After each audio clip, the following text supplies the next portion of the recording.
Merci beaucoup. Le mécénat, c'est votre vie. On voit depuis ce matin les exemples multiples que revêt le mécénat dans notre vie quotidienne. Est-ce que, Pierre Berger, la société, on a la réponse, mais j'aimerais bien voir votre vision du mécénat aujourd'hui. Est-ce qu'on peut faire, dans le monde dans lequel nous vivons aujourd'hui, sans le mécénat? Écoutez, j'ai bien entendu votre question, j'ai bien compris le sujet de notre réunion, mais je vais peut-être un peu vous choquer, mais je tiens à faire cette précision. Allez-y. À moins que je me trompe, ce mot vient de mécène.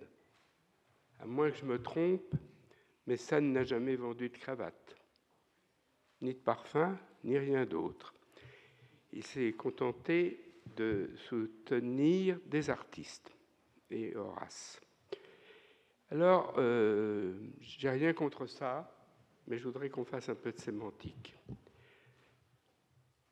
Ce qu'on appelle mécénat, et c'est un peu l'objet de votre table ronde, puisque vous mélangez mécénat et entreprise. Moi, je ne l'appelle pas comme ça. Je l'appelle sponsoring. La différence entre un mécène et un sponsor, c'est qu'un mécène, il aime l'art qu'il soutient. Il aime les artistes qu'il soutient. Et le sponsor réfléchit aux effets induits qu'il va en tirer et à ce que ça va lui rapporter. C'est essentiel de dire ça. Et j'espère que vous le comprenez.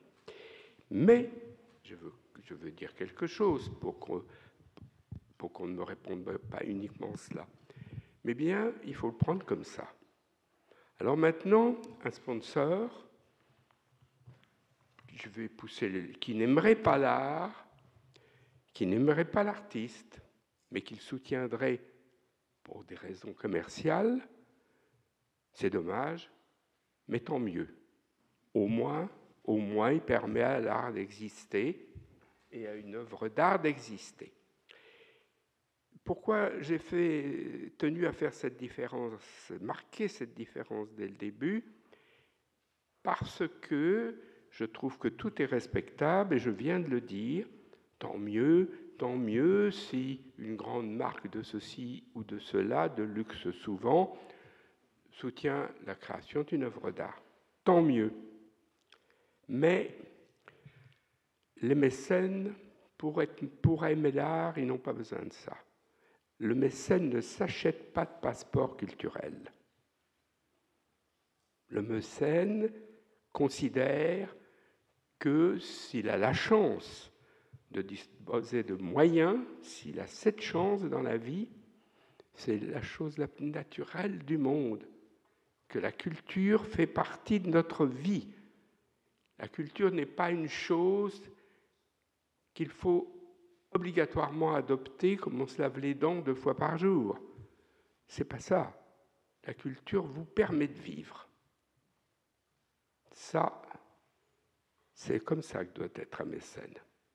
Mais maintenant, j'accepte toutes les contributions, d'où qu'elles viennent. Moi, aujourd'hui, je ne vends plus rien. Mais quand j'étais, et dans mon métier, je n'ai jamais eu besoin de cela non plus, mais quand j'étais président des Opéras de Paris, et notamment quand j'ai permis à l'Opéra Bastille de sortir d'un trou et devenir un opéra, eh bien, qui que ce soit qui me donnait de l'argent, j'étais bien content, et je ne lui demandais pas s'il aimait la musique.